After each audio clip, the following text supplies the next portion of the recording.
Hello दोस्तों, नमस्कार। एक बार फिर से आपका बहुत बहुत स्वागत है। मेरा नाम मनोज शर्मा और आज इस वीडियो में अपन बात करेंगे मिसलेनियस विविध जो एक्सरसाइज है मैट्रिक्स आव्यूह की आपकी थर्ड एक्सरसाइज, उसके बारे में बात करेंगे। और अब तक मैं 3.2 तक करवा चुका कंप्लीट। बाकी जो पिछले वीडियोस हैं प्ले लिस्ट में जाके आप देखो, सारे वीडियोस हैं। और दूसरी बात, मैं 10th क्लास भी मैथ है चल रही है इसी पर। आपके छोटे भाई बहनों को बताइए ताकि उनका भी भला हो और मेरा भी भला हो। ठीक है, स्टार्ट करते हैं 4th क्वेश्चन से। देखो, मैं इसमें सिर्फ वो क्वेश्चन कराऊंगा इस एक्सरसाइज में जिनमें आपको कि मुझे लगता है कि थोड़ा अलग क्वेश्चन है। ठीक है, बाकी मिसलेनियस विविध एक्सरसाइज होती आप लोगों के लिए, टीचर के लिए नहीं होती, आप लोगों के लिए होती है, क्योंकि इसमें सबका मिक्स होता है। जो भी कॉन्सेप्ट पढ़ा चुके हैं उनका मिक्स होता है। ठीक है, फिर भी कुछ अलग क्वेश्चन होते हैं। जैसे देखो, ये अलग क्वेश्चन है। देखो, इसमें एक आयोटा है और कुछ नहीं है। इसको क्या बोलते हैं? आयोटा बोलते हैं। ये जो आई लिखा हुआ इसको क्या बोलते हैं? आयोटा। दो मैट्रिक्स गिवन है, मैट्रिक्स ए एंड बी, और आयोटा की वैल्यू गिवन है √-1। ठीक है, √-1। ये कौन सा नंबर है? ये इमेजिनरी नंबर है। ठीक है, और अपने को फाइंड करना है b इंटू ए इंटू बी नहीं। ध्यान से क्वेश्चन को पढ़ना। क्वेश्चन को आप लोगों ने ध्यान से पढ़ लिया, वही 90% सोल्व कर लिया। b इंटू ए करना है, नहीं तो गड़बड़ हो जाएगी। ठीक है, b को a के साथ मल्टीप्लाई करना है। तो आ जाओ कर लेते हैं। b को a के साथ मल्टीप्लाई कर रहे हैं। b क्या है अपने पास? 0, आयोटा आयोटा 0, और a क्या है? -Iota 0 0 iota. ठीक है, इनको मल्टीप्लाई करेंगे तो रो को कॉलम से करेंगे मल्टीप्लाई। इतनी बार बता चुका, अब कोई प्रॉब्लम नहीं होनी चाहिए आप लोगों को। ठीक है, 0 को इससे मल्टीप्लाई करेंगे तो 0 आएगा, प्लस आयोटा को 0 से कराएंगे तो यहाँ भी 0 आएगा। ठीक है, कोई प्रॉब्लम नहीं होनी चाहिए। अब इसको इससे करेंगे, 0 को 0 से किया 0 आ गया, आयोटा को आयोटा से किया तो क्या आ जाएगा? Iota square. ऐसे लिख दो। ठीक है, एक आयोटा ये, एक आयोटा ये। ठीक है, आगे आ जाओ। एक मिनट, सॉरी, यहाँ लिख दिया, यहाँ लिखना था, प्लस आयोटा स्क्वायर। ठीक है, इस रो को इसके साथ किया है तो यही आएगा। ठीक है, 0 into 0 0, iota iota into iota square. अब इसको आ जाओ, आयोटा इंटू आयोटा। देखो ये माइनस, पहले इसको माइनस को बाहर लिखना, फिर आयोटा इंटू आयोटा, फिर इसको लिखना आयोटा स्क्वायर। याद रखना, इसमें मिस्टेक आप लोग क्या करोगे, इस माइनस को ब्रैकेट के अंदर मत लेना, क्योंकि माइनस एक बार है सिर्फ। अगर इसके आगे माइनस होता तब उसको अंदर लेते और फिर वो प्लस हो जाता, लेकिन यहाँ सिर्फ एक बार है, ध्यान रखना। तो माइनस बाहर है, आयोटा का स्क्वायर है, माइनस का स्क्वायर नहीं है। ठीक है, आगे आ जाओ। प्लस में 0 इंटू 0 मीन 0 आएगा। अब आगे आ जाओ, आयोटा इंटू 0 0, 0 इंटू आयोटा, यहाँ भी 0, ये मल्टीप्लाई कर दिया। ठीक है, आगे आ जाओ। आगे क्या आएगा? यहाँ आ गया 0, यहाँ आ गया आयोटा स्क्वायर, यहाँ आएगा माइनस आयोटा स्क्वायर। ठीक है, और यहाँ आ गया 0। ठीक है, अब ध्यान से देखो, अपने पास आयोटा की वैल्यू है -1, √-1, लेकिन अपने पास क्या आ रहा है? Iota square. तो इसका क्या कर दो? स्क्वायर कर दो। इसका जब वर्ग करेंगे तो इसका इस वर्ग ऐसे ही करेंगे, और √-1 का वर्ग करेंगे तो इस 2 से अंडर रूट हट जाएगा, मीन्स क्या आ जाएगा? -1। मीन्स आयोटा स्क्वायर की वैल्यू क्या है अपने पास? -1। इसीलिए ये गिवन था क्वेश्चन में, ये दिया हुआ इसीलिए था। आयोटा की वैल्यू क्या होनी चाहिए? -1। ठीक है, तो आयोटा की वैल्यू इसमें -1 पुट कर दो। पुट करोगे तो आयोटा स्क्वायर की वैल्यू क्या है? -1। माइनस, ध्यान रखना ये -1 है, आयोटा स्क्वायर की वैल्यू, यही गड़बड़ होगी, -1। आप जल्दबाजी में क्या करोगे, इस पूरे की वैल्यू -1 रख के यहाँ प्लस आएगा आंसर में, ये 0 है। तो आंसर क्या आ गया अपने पास? ठीक है, इसी में कर देता हूँ। ये माइनस इंटू माइनस क्या हो जाए, चलो आगे लिख लेता हूँ। 0 -1, ये -1 प्लस 0, ये आ गया आपका b इंटू ए। समझ में आया तो लाइक ज़रूर करना, और जो अभी तक सब्सक्राइब नहीं किए वो सब्सक्राइब करो अभी के अभी। पॉज करके मैं अगला क्वेश्चन पढ़ा रहा हूँ। ठीक है, और शेयर कर आओ, जब तक मैं नेक्स्ट क्वेश्चन लिखूँ तब तक आप शेयर कर दो। ठीक है, चलते हैं अगले क्वेश्चन की तरफ। अगला क्वेश्चन मैं करवाऊँगा क्वेश्चन नंबर 7। ठीक है, इससे पहले 5th और 6th आप कर सकते हो, क्योंकि पीछे मैं पढ़ा चुका है, इसे सेम कॉन्सेप्ट है। 7th क्वेश्चन पे बात करते हैं। ठीक है, 7th, तो ये है अपना क्वेश्चन नंबर 7th क्वेश्चन है। सेवन्थ क्वेश्चन, आप पेन, आपको बुक साथ में रखनी है, पेन को भी साथ में लेके बैठो, क्योंकि हिंदी इंग्लिश दोनों पढ़ा रहा हूँ मैं, दो बार अलग अलग लिखता हूँ, काफ़ी टाइम लग जाता है। वैसे ऊपर आ गया होगा या ना आया हो तो बुक उठा लो आप, ठीक है। देखो क्वेश्चन ये कह रहा है कि ए एक मैट्रिक्स है, एक मैट्रिक्स मैंने बना ली, मान लो पता नहीं, इसमें 3/4 की है। 3 मीन्स इसमें कितनी रो हैं, 3 रो हैं इसके अंदर, और कॉलम कितने हैं, 4 है, एक मैट्रिक्स है। तो ए ट्रांसपोज ए परिवर्त गुणा बी, मतलब ए को बी के साथ गुणा किया, ए परिवर्त को, और ए को बी के परिवर्त के साथ गुणा किया गया। ये दोनों क्या है, डिफाइंड है, परिभाषित है। इसका मतलब ये कह रहा है, ये इस लाइन का ही मतलब समझो यहाँ पर, ये ऐसे कहना चाहता है, अगर इन दोनों को जब गुणा करें और इन दोनों को गुणा करें तो ये परिभाषित है, गुणा कर सकते हैं, गुणा कर सकते हैं इन दोनों को, ये कह रहा है। ये कर सकते का मतलब अभी बताऊंगा क्यों। और आपको फाइंड करना है इस क्वेश्चन में ऑर्डर ऑफ बी, बी का ऑर्डर क्या होगा, मतलब एम गुणा एन की कौन सी मैट्रिक्स की होगी बी।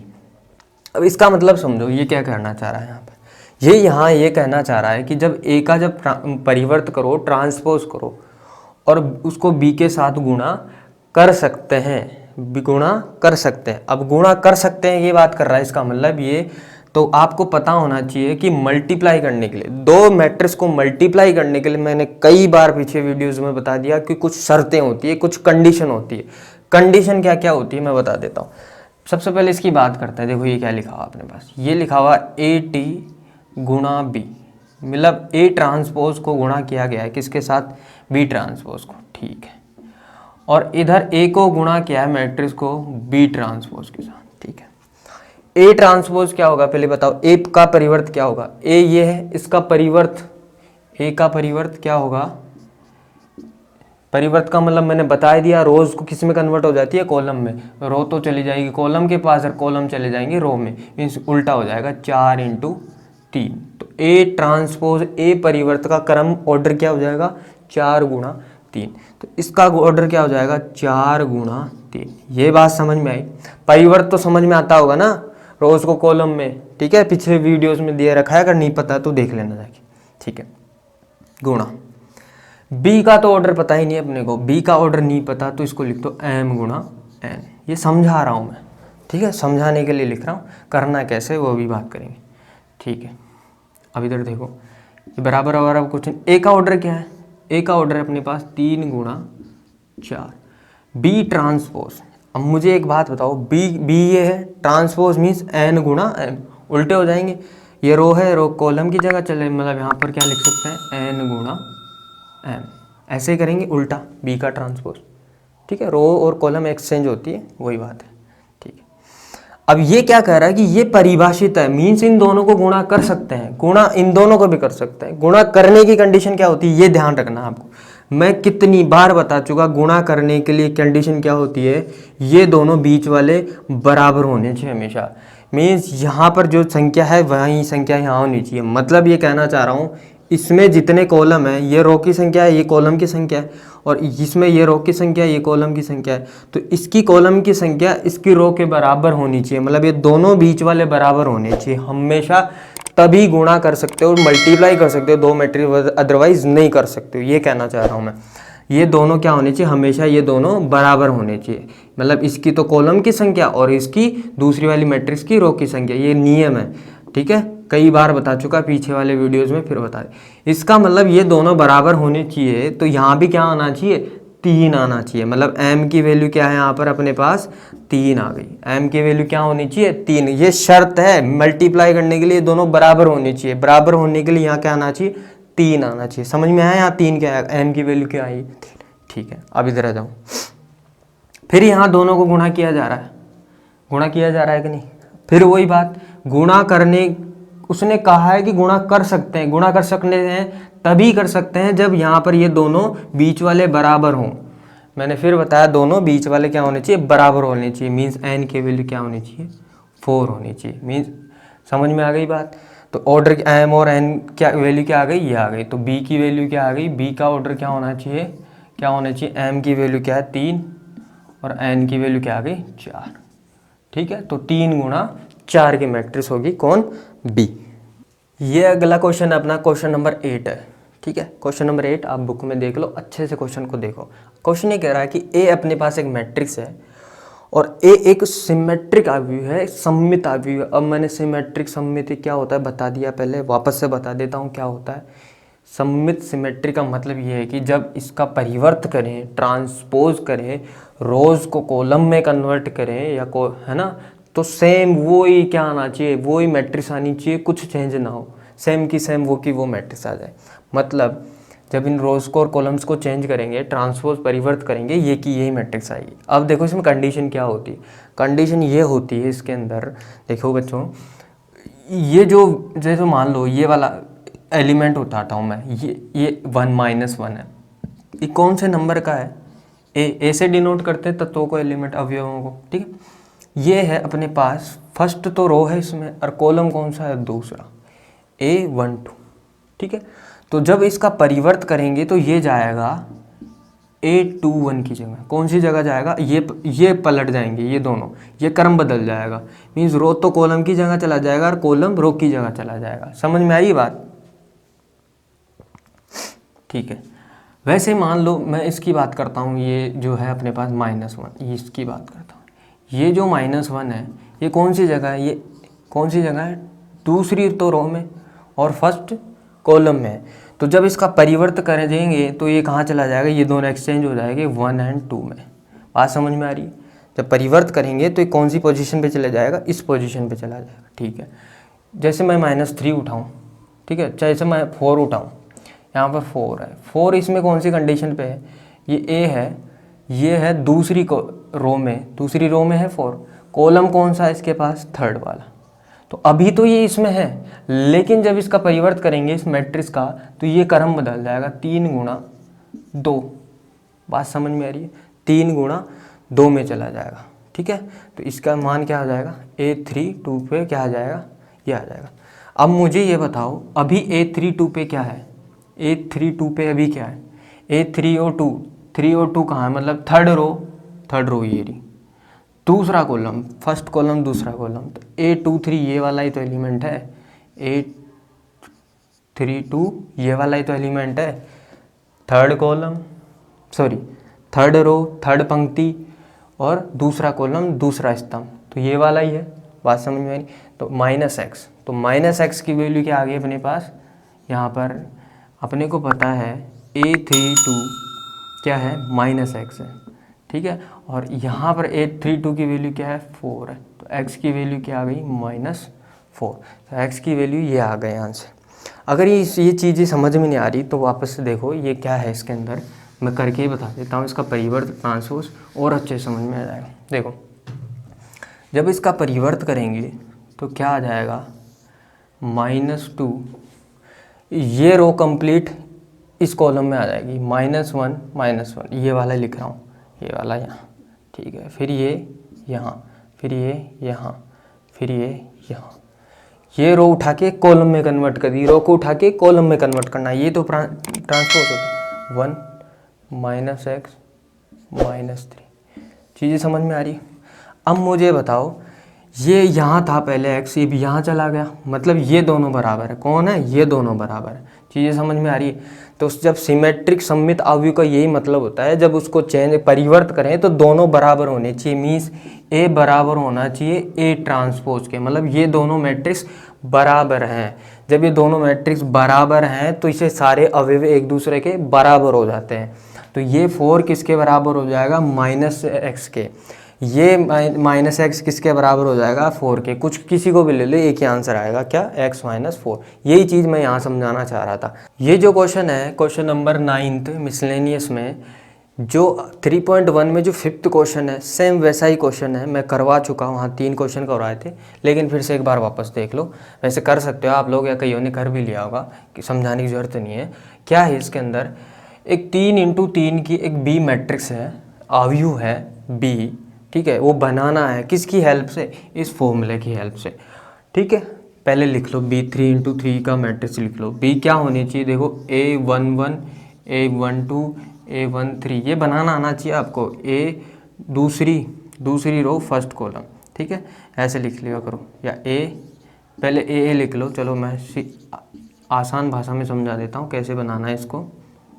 ठीक है, ये कौन सा रो है, कौन सी रो है, फर्स्ट, तो सबके आगे फर्स्ट लिख दो। ये तो कौन सी रो है, दूसरी, दूसरी। कौन सी रो है, तीसरी। पहले तो रो ख़त्म कर लो, ख़त्म कर ली।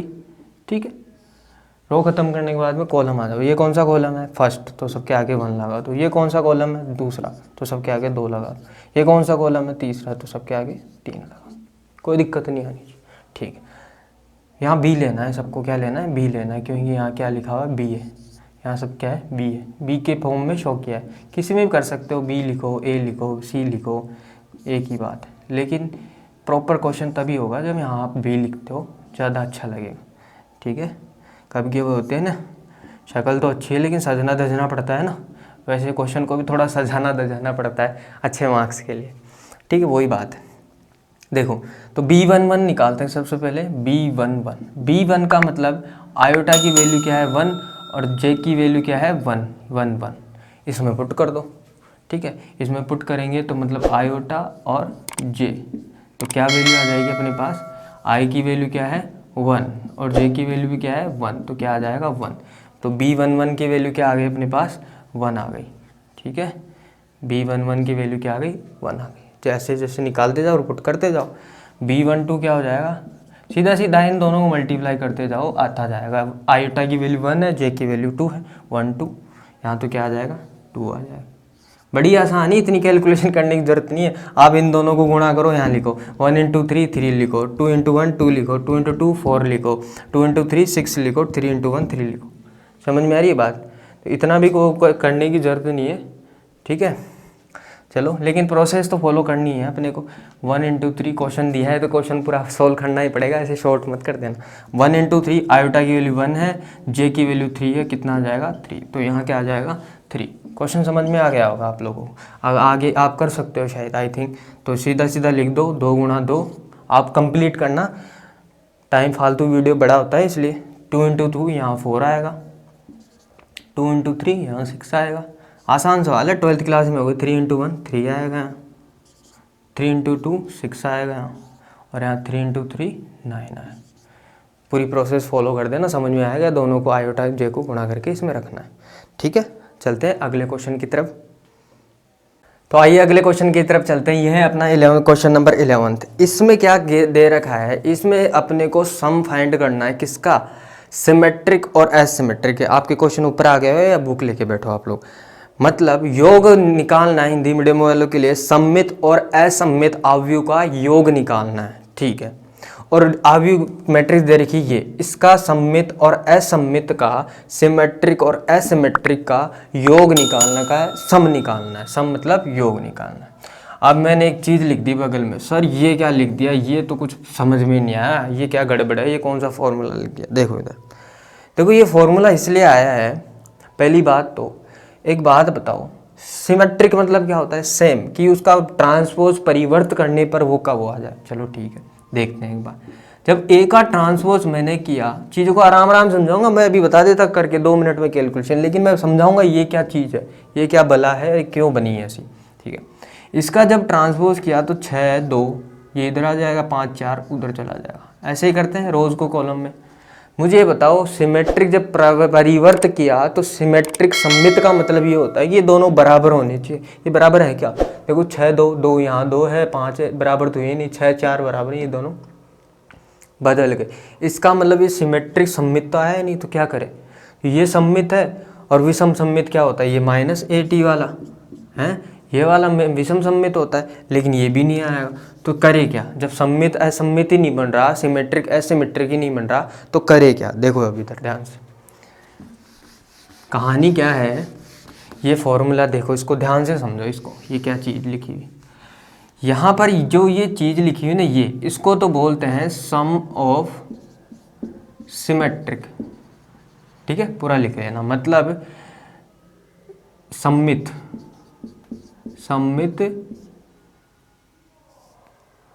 सममित का योग, ऐसे लिख दो, सममित अवयव का योग। ठीक है, सममित अवयव। ठीक है, और ये जो लिखा हुआ है इसको बोलेंगे सम ऑफ विषम सममित। ठीक है, इसको क्या बोलेंगे, सम ऑफ विषम सममित मीन्स स्क्यू, ठीक है, मतलब योग, ठीक है, यहाँ योग सम ऑफ स्क्यू सिमेट्रिक, चीज़ें लिखी, ये बात समझ में आई, ठीक है। तो सर ये बना क्यों फॉर्मूला इसका, देखो इधर ध्यान से, अगर इसको फॉर्मूले को थोड़ा सोल्व करते हैं, एक बार इधर आओ, ये 1/2 मैंने दोनों में से कॉमन निकाल लिया, ठीक है, निकाल लिया, 1/2 कॉमन निकाले तो यहाँ क्या बचा, a प्लस ए परिवर्त, a प्लस ए ट्रांसपोज रह गया, यहाँ से 1/2 निकाल लिया तो यहाँ क्या बचा, a माइनस ए ट्रांसपोज, ठीक है, प्लस ये आएगा बीच में, यहाँ plus a minus A transpose. जब इसको कैलकुलेशन करेंगे तो क्या आ रहा है अपने यहाँ पर, ये a प्लस ए 2a, और ये दोनों कैंसिल आउट हो गए, प्लस माइनस कैंसिल आउट हो गए, यहाँ आगे आया 2 से 2 कैंसिल, a आ गया, a बराबर a, इसका मतलब क्या होता है, a बराबर a, दोनों में अवयव क्या है, बराबर है, a बराबर a बराबर है, मतलब सिमेट्रिक हो गई, सिमेट्रिक का मतलब ये होता है ना, उसको चेंज करने के बाद सेम हुआ है, तो सिमेट्रिक निकालने का कोई चीज़ नहीं मिल रही क्योंकि ये तो अलग आ रहा था, इसलिए एक फॉर्मूला बना दिया कि इस तरीके से अपन उसको सम्मित बना सकते हैं, असम्मित का योग बना सकते हैं, ठीक है, तो इसलिए ये फॉर्मूला दिया, ठीक है। अब इधर देखो आगे, तो ये समझ में आ गया, तो इसी के थ्रू अपन निकाल सकते हैं सम ऑफ सिमेट्रिक और एसिमेट्रिक का, मतलब सम्मित और असम्मित का योग इसी फॉर्मूले से निकाल सकते हैं, इस फॉर्मूले से निकाल सकते हैं, तो फॉर्मूला में पुट कर दो, फॉर्मूले के अंदर a है, AT निकालना, AT लिख लो, AT क्या है अपने पास 6 2 5 4, ये AT निकल गया, रोज को कॉलम में चेंज कर दिया, इसमें पुट कर दो वैल्यूज़, इसमें जब वैल्यूज़ पुट करेंगे तो क्या आ जाएगा 1/2, a क्या है अपने पास 6 2 5 4 प्लस 6 5 2 4, 1/2 6 2 5 4 माइनस 6 5 2 4, लिख लिया, कोई दिक्कत नहीं होनी चाहिए यहाँ पर। तो आगे क्या है अपने पास 1/2, जब इन दोनों को ऐड करेंगे 6 + 6 कितना हो गया 12, 2 + 5 7, एडिशन तो आता है 5 + 2 7, 4 + 4 8। ये जो मैट्रिक्स आई ना अपने पास, ये सम्मित है, ध्यान रखना, इसका जब ट्रांसपोज करोगे सेम ही मैट्रिक्स आई, प्लस 1/2, इधर जब माइनस करेंगे 6 - 6 0 आ गया, 2 - 5 करेंगे -3 आ गया, 5 - 2 करेंगे 3 आ गया, 4 - 4 करेंगे 0। ये भी क्या है, एक ये है अपने पास विषम सम्मित अवयव ये वाला, और ये है सम्मित अवयव, है ना, सिमेट्रिक एस इसकी सिमेट्रिक, ठीक है। आगे कर लो इसको 1/2 = 1/2 मीन्स भाग देना है, मीन्स क्या आ जाएगा, जब इसमें भाग देंगे तो यहाँ तो आ जाएगा 6, यहाँ आ जाएगा 7/2, यहाँ भी क्या आ जाएगा 7/2, यहाँ 8/2 4 आ जाएगा, डिवाइड करना है 2 से, ये तो पता ही होगा आपको, मल्टीप्लाई डिवाइड करना, प्लस 0 से किसी चीज़ को मल्टीप्लाई करते हैं तो 0 ही आता है, यहाँ आ जाएगा -3/2, यहाँ आ जाएगा 3/2, ये क्या है यहाँ 0 आ जाएगा। अब ध्यान से देखो, ये एक सिमेट्रिक सम्मित अवयव, ये स्क्यूमेट्रिक असम्मित अवयव है, आराम से देख लो, इनको जब चेंज करोगे तो वही आएगा। तो ये है अपना आंसर, सम ऑफ सिमेट्रिक और एसिमेट्रिक, ठीक है। हिंदी इंग्लिश में कोई कन्फ्यूजन हो रहा है तो ध्यान रखना, और पसंद में आया, अगर आपको अच्छा लगा, ठीक है, तो लाइक ज़रूर करके जाना आप लोग, और अगर सही से समझ में नहीं आ रहा, कोई कमी है तो आप कमेंट कीजिए, ठीक है, और इसको ज़्यादा से ज़्यादा शेयर कीजिए, शेयर नहीं कर रहे आप लोग, और सब्सक्राइब तो कर नहीं रहे, सब्सक्राइब ज़रूर करके जाना, और 10th क्लास वाले बच्चों को बताओ, ठीक है दोस्तों, अपना ध्यान रखना, टेक केयर, बाय, धन्यवाद, जय हिंद।